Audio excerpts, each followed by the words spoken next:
కాదు బ్రో, డబ్బు కోసం. ధనం మూలం ఇదం జగత్. నీకు అర్థం కాదులే, మా తెలుగు మీడియంలో చాలా బాగా చెప్తుంది.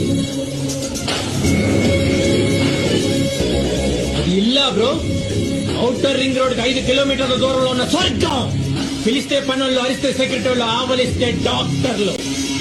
అరే నుంచుంటే స్నానం అయిపోతుంది, పడుకుంటే పగలైపోతుంది, చుక్క పడుతుంటే రోజు అయిపోతుంది. ఒక్కడు బతకడం కోసం 100 మంది చేస్తున్నారు బ్రో. ఆ ఇంట్లో ఆ ఈశ్వరి 30 రోజులు అనిపించేది కాదు బ్రో, 100 ఏళ్ళు అనిపించాల్సిందే. అప్పుడు డిసైడ్ అయిన బ్రో, నాకు బ్రతుకుండాలంటే నువ్వు బతికుండకూడదని.